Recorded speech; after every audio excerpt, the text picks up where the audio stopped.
Баршаңызға сәлем. 25 жылы Instagram парақшаны қалайша дұрыс ашамыз және жаңадан алған номерімізді қалайша тіркеуге болатындығы туралы видеоны мен сіздерге дәл қазір Android телефонмен көрсететін боламын.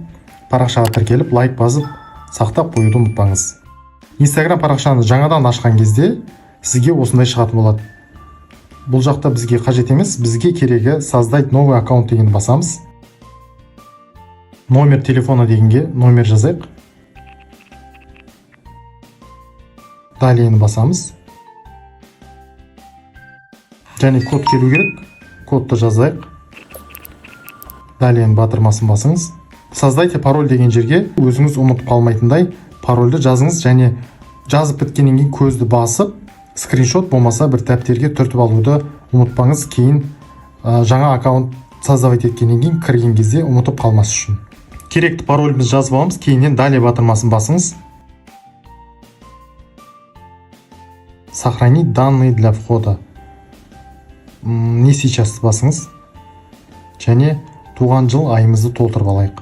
Егер де шынайы түрде өзіңізге монетизация арқылы ақша тауып, осы канал арқылы жұмыс істегіңіз келетін болса, шынайы туған күніңізді, жылыңызды толтырыңыз. Себебі кейін монетизация кезінде төлқұжатыңызды сұратуы әбден мүмкін. Далее батырмасын басамыз. Полное имя дейді.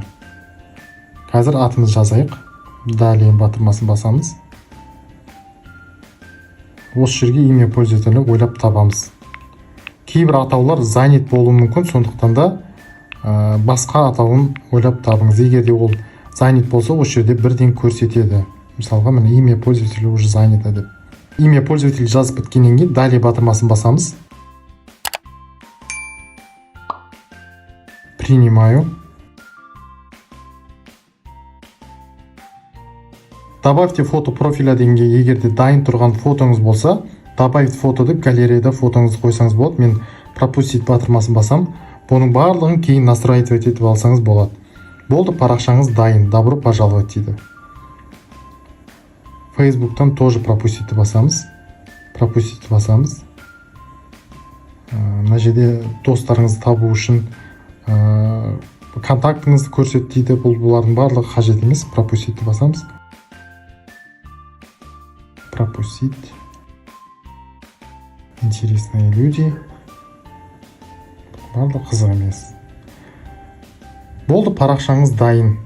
Енді осы жерге кіріп, настройкасын, фото профиль барлығын өзгерте бересіз. Ол туралы келесі видеода шығарамын. Егер де пайдалы болса, лайк басып тіркелуді ұмытпаңыз.